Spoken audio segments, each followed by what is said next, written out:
What do you think about Epicurus' argument that if God is omnibenevolent, omniscient, and omnipotent, if he knows about kids in Africa and that are born with like AIDS, what do you think about him suggesting, like him not intervening and him not changing that fact? Like, that's a question that I've always struggled with. So I'm just wondering, could you expand on that, and I'd also like your input on it? The problem of evil and suffering has been greatly discussed by philosophers, and I think there's been genuine progress made in this century on this problem.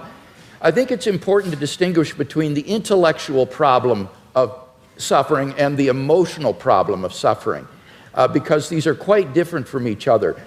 In terms of the intellectual problem of suffering, I think that you need to ask yourself, is the atheist claiming, as Epicurus did, that the existence of God is logically incompatible with the evil and suffering in the world?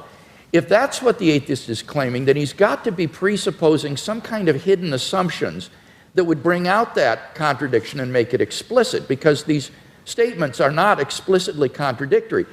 The problem is no philosopher in the history of the world has ever been able to identify what those hidden assumptions would be that would bring out the contradiction and make it explicit. On the contrary, you can actually prove that these are logically compatible with each other by adding a third proposition, namely that God has morally sufficient reasons for permitting the evil in the world. As long as that statement is even possibly true, it proves that there's no logical incompatibility between God and the suffering in the world. So the atheist would have to show that it is logically impossible for God to have morally sufficient reasons for permitting the evil and suffering in the world, and no atheist has ever been able to do that. So the logical version of this problem, I think, is widely recognized to have failed. Those atheists who still press the problem, therefore press it as a probabilistic argument. They try to say that given the evil in the world, it's improbable that God exists. Not impossible, but improbable.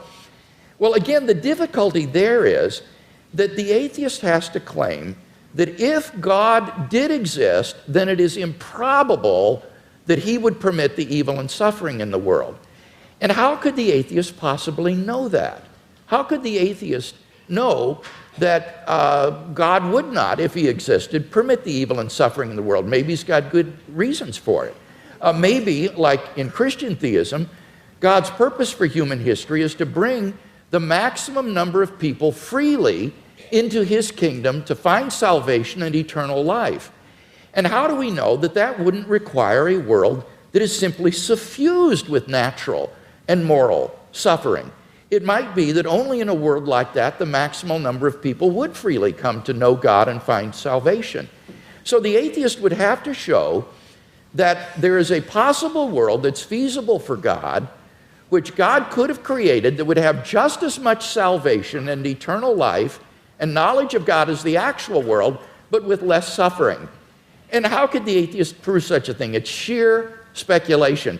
So the problem is that as an argument, the problem of evil makes probability judgments which are very, very ambitious and which we are simply not in a position to make with any kind of confidence. Now, I recognize that that philosophical response to the question doesn't deal with the emotional problem of evil. And I think for most people, this isn't really a philosophical problem. It's an emotional problem. They just don't like a God who would permit suffering and pain in the world. And so they turn their backs on him.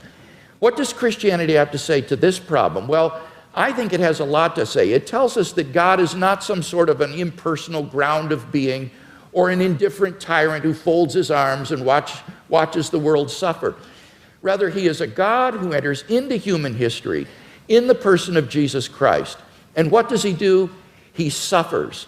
On the cross, Christ bore a suffering of which we can form no conception. Even though he was innocent, he bore the penalty of the sins of the whole world. None of us can comprehend what he suffered. And I think when we contemplate the cross of Christ and his love for us and what he was willing to undergo for us, it puts the problem of suffering in an entirely different perspective. It means, I think, that we can bear the suffering that God calls upon us to endure in this life with courage and with optimism for an eternal life of unending joy beyond the grave because of what Christ has done for us. And he will give us, I think, the courage and the strength to get through the suffering that God calls upon us to bear in this life. So whether it's an emotional issue or an intellectual issue, I think ultimately Christian theism can make sense out of the suffering and evil in the world.